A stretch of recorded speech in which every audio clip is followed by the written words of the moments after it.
Paper leak हुआ, उनके मकान तक ये पहुंचा ये मामला। ये अलग बात है कि वो इस मामले में अपनी भागीदारी से इनकार करते हैं। नीट प्रश्न पत्र लीक मामले की जांच अब सीबीआई के हाथ में आ चुकी है, लेकिन अब तक जो जांच हुई है उसमें सिकंदर यादवेंदु से लेकर संजीव मुखिया और अमित आनंद, तमाम लोगों के नाम लोगों के जहन में अब बस चुके हैं। इसके अलावा व्हाइट कलर की डस्टर कार जिससे गिरफ्तारी हुई थी सिकंदर यादवेंदु की, वो भी लोगों के जहन में है। लेकिन सबसे ज्यादा जो चर्चा में रहा, जो स्कूल यानी लर्न एंड प्ले स्कूल की हम बात कर रहे हैं, वो काफी चर्चा में रहा। ये वही स्कूल है जहां 4 मई की रात यानी कि परीक्षा से ठीक एक दिन पहले ले जाकर 20 से 25 परीक्षार्थियों को क्वेश्चन रटवाया गया और जिम्मेदारी थी अमित आनंद पर इसकी। और उस स्कूल के, उस बिल्डिंग के जो मालिक हैं प्रभात रंजन, वो हमारे साथ मौजूद हैं। पूर्व मुखिया भी रह चुके हैं। प्रभात जी, लर्न एंड प्ले स्कूल आप ही की बिल्डिंग में है, काफी सुर्खियों में, पूरे देश में अब लोग लर्न एंड प्ले स्कूल को जानते हैं। अब इस तरह की जो संलिप्तता है, इस पर आप क्या कहेंगे? इसमें हमें कोई किसी भी प्रकार का संलिप्तता नहीं है। मैं बिल्कुल ही निर्दोष हूँ और मैं एक अपने पंचायत जहाँ से मैं प्रतिनिधि था, मछरियामा पंचायत का, मछरियामा का एक लड़का आशुतोष कुमार जो जात से रमानी है, उनको मैं किराया पर दे दिया था। और टोटल जो रूम का आगे नीचे बचे 2 रूम में रहता था, लगता था किराया हमें किराया समय देता था, पहुंचा देता था। उस मकान पर आज तक एक रात भी मैंने नहीं रुका। चाहे तो काम चल रहा तो 10 बजे 11 बजे रात को चलाना है। पूजा के दिन भी मैं मात्र 11 बजे वहाँ से चल दिया था। सत्यनारायण स्वामी को पूजा हुआ था तो एक दिन मकान पर सिर्फ चर्चा हुआ, उस दिन भी है 10-11 बजे ख़त्म हुआ, हम चल रहे थे। आशुतोष यूँ वहाँ देखभाल करके और किराया, हमें लगा कि विश्वासी आदमी है, दूसरे को मकान 6.5 में दिया हुआ था, इसको हम 5,000 कि चलो भाई एगो आदमी रहेगा, हमें सुविधा है कि और सबसे किराया तिराया लगा के अब वसूल के हमको दे देता। घटना के किसी भी प्रकार का जानकारी न 4 न 5 6 तारीख को एक संजय जी युवक है जो हमारे मकान से 5-6 मकान पीछे रहते हैं, उनकी पत्नी एनएम है, वो हमें सूचना दिए कि आपका मकान पर रातें छापामारी हुआ है। हम कल के बजे तक 8 साढ़े 8 बजे लगभग, ये हमको तो बिहने पता चला। उसके बाद हम कल किस वास्ते, तो कि नीट का क्वेश्चन वहाँ रटवाया गया। उसके पहले किसी भी प्रकार का, किसी भी चीज़ का हमें कोई जानकारी नहीं दिया गया। कोई जानकारी आपको नहीं मिली? अच्छा, ये बताइए कि learn play school, learn boys hostel, ये क्या आशुतोषी चलाता था या कोई और किसी और को आपने दिया? लर्न प्ले एवं बॉयज हॉस्टल अमित राज पटना सिटी के हैं, वकील हैं, पटना सिटी में बैठते हैं, उनके पिताजी भी पीपी हैं। वो अमित राज हमसे किराया लिए थे, जिसका किरायानामा ये है। 19 में लिए, 20 में कोरोना के कारण नहीं स्कूल चल पाया, स्कूल खाली कर दिए। तो वो खाली कर दिए। तो अच्छा, वो खाली, ये एक मिनट देखिए कि ये रेंट एग्रीमेंट है, आप देख भी रहे होंगे, तो इसमें ये बड़ी अच्छी बात है कि इन्होंने रेंट एग्रीमेंट करा के रखा है। और देखिए इसमें लिखा भी हुआ है 19/12/2018 और अमित राज उनका पूरा एड्रेस भी है और इसमें देखिए कि बाकायदा जो है ये सारी चीज़ें लिखी हुई हैं। अच्छा, ये बताइए कि जिसको स्कूल दिया उसके बाद उनकी कोई भूमिका नहीं है ना? किसी भी प्रकार का वो आदमी का भूमिका नहीं, किसी भी प्रकार का। अभी इस मकान की देखरेख कहें या फिर बतौर रेंटर ये आशुतोष कुमार कहीं कर रहा था। उसकी क्या संलिप्त? उस रूम भी नीचे जहां ये घटना को अंजाम दिया गया, बच्चे रखे गए, उस रूम में भी 2 महीना पहले एक किराएदार आया था हमसे फोन, हम किराएदार को नहीं पहचानते हैं। किराएदार आया था कि कहा था कि भैया एक लेडीज हैं हाजीपुर तरफ के और 2-3 गो उनका बच्ची है, दाए पोछा वाला काम करता है। हमको लेके रहने दो, कितना देता था कि 4,000 मंगलिए, जब 3500, हमको लिए 3500, ठीक है दे दो। जब रूम खाली किया 1/5 को रूम महिला खाली कर दी, इसका भी इंफॉर्मेशन आशुतोष हमको नहीं दिया। और 4-5 को ये घटना हो जाती है, 4-5 से बच्चे रहते हैं। आशुतोष जिसको आपने रेंट दिया, जो रह रहा था, वो क्या करता है? वो प्रॉपर्टी डीलर का काम करता है, हल्का फल्का। अब देखिए कि 20-25 बच्चे जो हैं 4 मई की रात वहां पे ठहरे थे, बाकायदा क्वेश्चन पेपर रटा।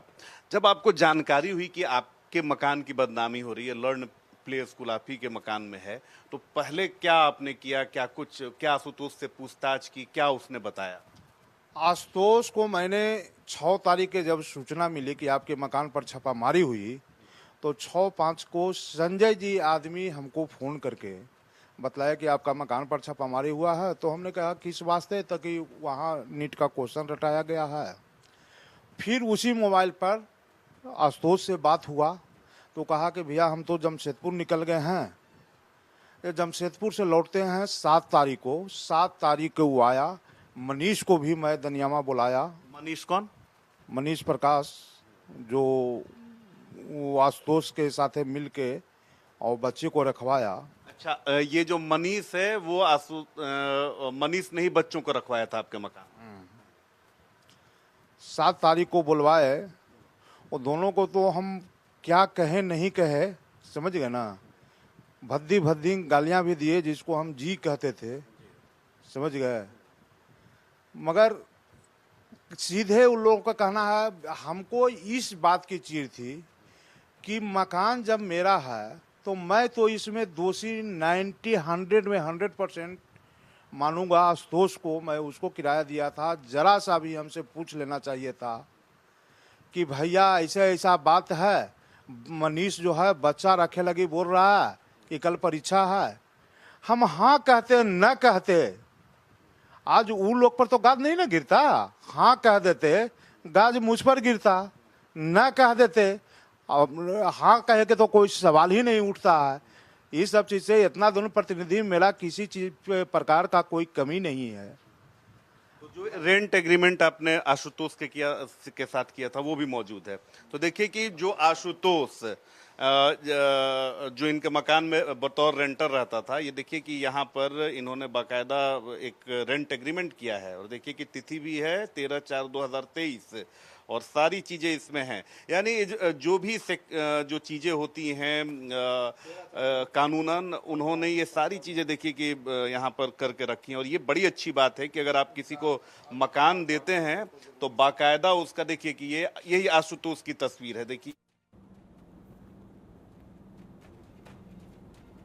तो पटना में नीट का पेपर लीक हुआ, परीक्षार्थियों को पहले से पेपर रटवा दिया गया। ये फैक्ट अब ऑलमोस्ट क्लियर हो चुका है, साबित हो चुका है। और इस मामले में एक अहम किरदार है आशुतोष, जिसने लर्न प्ले स्कूल सॉल्वर्स को उपलब्ध करवाया। इंडिया न्यूज संवाददाता रितेश मिश्रा ने आशुतोष कुमार से भी एक्सक्लूसिव बातचीत की है और इस पूरे मामले में उसकी क्या भूमिका रही, ये समझने की कोशिश की।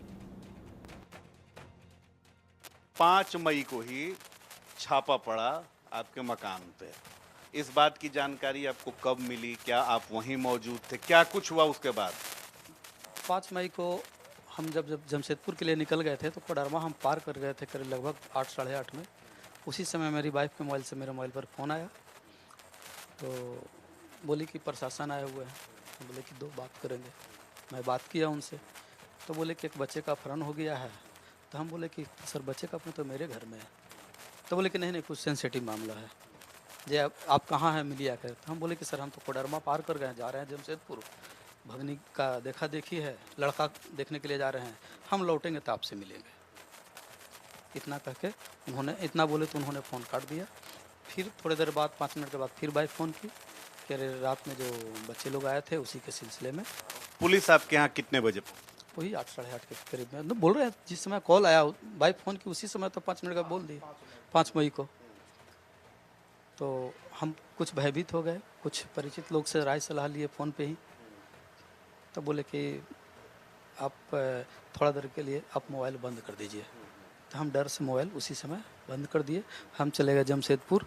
एक मित्र के मोबाइल से हमने भैया को 6 मई को जानकारी इस बातों को दिया कि भैया हमसे बहुत बड़ी गलती हो गई है। गुड फेथ में विश्वास में लेकर के मनीष भैया ने हमको इस तरह के मेरे यहाँ कांड हो गया है।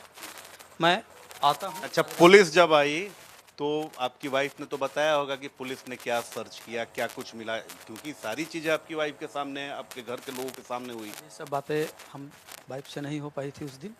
बाद में तो हुई होगी ना। बाद में कुछ नहीं बोल पाई कि आपने इन्फॉर्मेशन इनको नहीं दिया। जिसके बारे में बात हो रही है, मनीष के बारे में, आपने कहा कि मनीष ने कहा कि मैं भैया से बात कर लूंगा या भैया से मैंने बात कर ली है।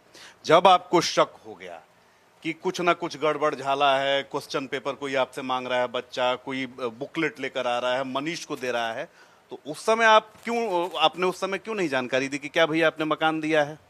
मैं भयभीत हो गया था, इसी कारण मैं भैया को कॉल नहीं कर पाई। आपने पहले कहा कि मनीष जो है, मनीष ने कहा कि मैं भैया से बात कर लूंगा या मैंने भैया से बात कर ली है, तो आपको तो बोलना चाहिए था। मैं भयभीत होकर ये बातें पहले भी बोल दिया हूँ कि उस समय इतना मैं भयभीत हो गया, डर गया, इस कारण मैं भैया को कॉल नहीं कर पाया। नहीं, इसमें डरने वाली क्या बात है? आप तो ये कह रहे थे कि मनीष ने कहा कि, देखिए फंस रहा मामला यहीं पे कि मनीष ने कहा कि भैया से मैं बात कर लूंगा या बात कर लूंगा, तो आपको तो एक बार कंफर्म होना चाहिए था। नहीं, कंफर्म मैं नहीं कर पाया भैया से। मेरी ये मैं नहीं कंफर्म पाया, रात में भी कंफर्म नहीं कर पाया। कल हो करके मैं इतना भयभीत हो गया था ये सब नज़ारा देख करके कि मैं नहीं कॉल कर पाया भैया को देखकर। जब पुलिस आई, पुलिस आपसे पूछताछ पुलिस ने की है कि नहीं? पुलिस से आज अभी तक मेरी कोई भेंट मुलाकात नहीं हुई है। जिस दिन पुलिस गई थी मेरे घर पे उस दिन मैं नहीं था, वो 7 तारीख को मैं लौटा था। तो भय कहिए जो हो, 4-5 दिन मैं घर पे नहीं गया। उसके बाद मैं घर पे था। 14 मई तक मैं घर पे, 14 जून तक मैं घर पे था। 14 जून के बाद फिर मैंने कुछ लोग, प्रशासन, मीडिया लोग, प्रशासन तो खैर लगता गया कि नहीं, लेकिन मीडिया लोग बहुत जा करके परेशान करने लगे। कभी उनको बच्चे को भी मेरा बहुत परेशानी में होगा, तो बच्चे को भी मैं बाहर भेज दिया। उस दिन से मैंने 14 या 15 मई के बाद मैं 14 या 15 जून के बाद मैं घर नहीं गया। आप नहीं गए? नहीं गया।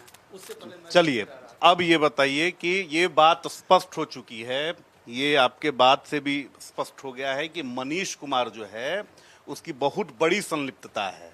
वो एकदम सेटर के संपर्क में है और वो बड़ा सरगना है। क्या उसके बाद मनीष से मुलाकात हुई? फिर मनीष से आपने पूछा कि भाई इतना बड़ा कांड हो गया, 24 लाख बच्चों का भविष्य जो है वो अंधकार में चला गया, समझ में आ रहा है आपको? मनीष से हमको 5 मई के बाद मुलाकात 7 मई को हुआ, जब मैं दनियामा जमशेदपुर से लौटा, सीधे अपने मकान मालिक प्रभात भैया के पास पहुंचा। उसको भी यहाँ बुलवाया गया, वो आया। मैं मनीष से भी पूछा कि तुम तो हमको निर्दोष आदमी के फंसा दिया, नाहक में ले लिया, मैं तो फंस गया, मेरा भी बच्चा बर्बाद हो गया। उस पर उन्होंने कोई जवाब नहीं दिया। ये भी पूछा कि मैं आपको बोला था कि आप प्रभात भैया से बात कर लीजिए, तो आपने बात किया? तो बोला, प्रभात भैया के सामने ही बोला कि मैं भैया को कॉल नहीं कर पाया। तो क्यों नहीं तुम कॉल किया? हम तो तुमको बोले थे बात करने के लिए आपको। तो वो बोला कि हम नहीं बात किए। इसके बाद कोई जवाब हमको नहीं दिया। चलिए, इसी पर बातचीत करेंगे। रितेश मिश्रा संवाददाता हमारे साथ लाइव जुड़ रहे हैं। इसके साथ ही अंकित शुक्ला जी हमारे साथ हैं, नेशनल सेक्रेटरी एबीवीपी के। आपका स्वागत। मानस शर्मा, नेशनल सेक्रेटरी एनएसयूआई हमारे साथ जुड़ रही हैं।